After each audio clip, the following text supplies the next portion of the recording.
SIP यानी systematic investment plans को लेकर एक बहुत ही चौंकाने वाला आंकड़ा सामने आया है। ये आंकड़ा है 96% का।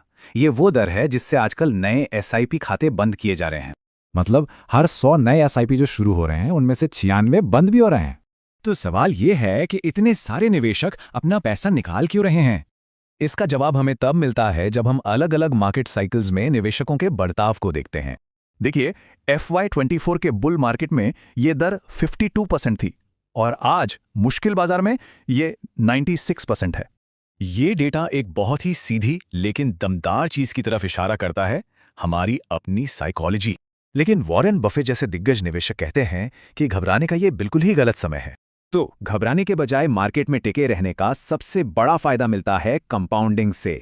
शॉर्ट टर्म में देखें तो पोर्टफोलियो की ज्यादातर वैल्यू सिर्फ वो पैसा होता है जो लगाया गया है, लेकिन लंबे समय में यही रिटर्न और ज्यादा रिटर्न कमाना शुरू कर देते हैं। ये है कंपाउंडिंग का जादू। तो सबसे जरूरी बात यह है कि कंपाउंडिंग को अपना जादू चलाने के लिए बस एक चीज चाहिए, समय। गिरते बाजार में निवेश जारी रखने का एक और बड़ा फायदा है रुपी कॉस्ट एवरेजिंग।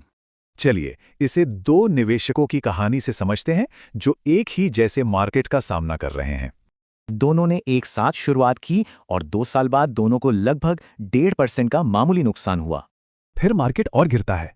अब आता है फैसले का असली वक्त। निवेशक ए ने अपनी एसआईपी जारी रखी, वहीं निवेशक बी ने इसे रोक दिया और इंतजार करने लगा। सिप जारी रखने से निवेशक ए कम दाम पर ज्यादा से ज्यादा फंड यूनिट्स जमा करता रहा और 5 साल बाद जब मार्केट रिकवर होकर डबल हो गया तो नतीजों का फर्क साफ दिखा। जिसने निवेश जारी रखा उसे लगभग 60% रिटर्न मिला और दूसरे को सिर्फ 48%। तो ये सवाल उठता है कि लंबी अवधि का मतलब आखिर है कितना लंबा? चलिए पुराना डेटा देखते हैं। पिछले 25 सालों में 7 साल वो कम से कम समय था जिसमें एसआईपी में नुकसान नहीं हुआ और 10% से ज्यादा का सालाना रिटर्न पाने के लिए कम से कम 12 साल लगे।